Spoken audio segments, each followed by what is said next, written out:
First at 5, a former Austin police detective pleads not guilty in the shooting death of an unarmed man. A grand jury indicted Charles Kleinert for manslaughter in the shooting death of Larry Jackson Jr. That shooting happened in July of 2013 after a bank robbery in central Austin. Jackson came to the closed bank during the investigation, then ran off after Kleinert questioned him.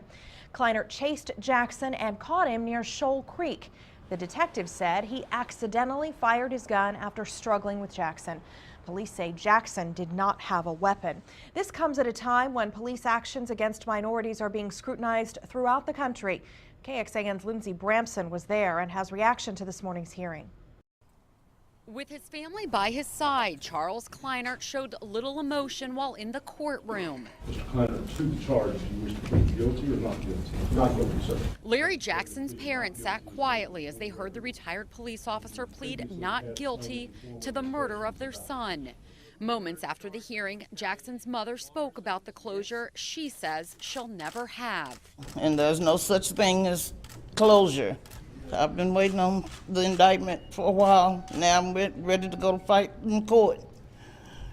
I can't get my son back, but I can send him to jail.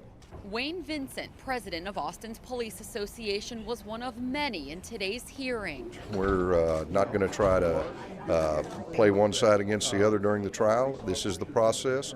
We accept the rule of law, and we're going to see how it plays out. Kleinert's hearing comes at a time of nationwide protests and violence after grand juries chose not to indict two police officers in Missouri and New York.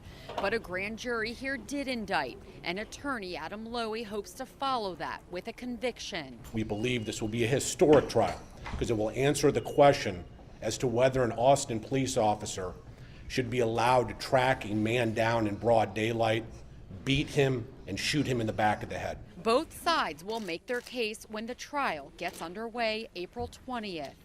Lindsey Bramson, KXAN News. Kleinert faces 2 to 20 years in prison if he is found guilty. The judge has set aside 2 weeks for this trial. Charles Kleinert, or Trey, as he's known to his friends and family, has not spoken publicly on the advice of his attorney, but his family tells KXAN they can no longer stay quiet. In an exclusive interview minutes after the court hearing, Kleinert's brother, Greg Alvarez, sat down with our Sally Hernandez for an in-depth look at the former police detective who he says has always been on the right side of the law since they were kids. I've got 40 years of personal experience of the type of person he is and how he handles himself in every situation, and his integrity and his values and his spirituality, and all those things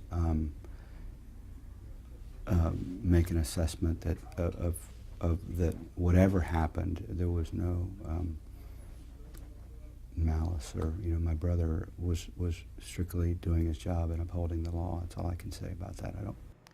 And coming up tonight on KXAN News at 6, Alvarez describes what it was like for his family to sit in the same courtroom as the family of the man prosecutors say Kleinert shot and killed, and why both families are forever changed. Online right now, you can find an in-depth look at this case. It includes a timeline starting with when Larry Jackson Jr. was shot on July 26th of last year.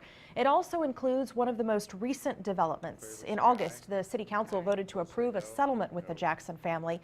The move will cost taxpayers $1.25 million. It is the largest settlement in the city's history for a police shooting.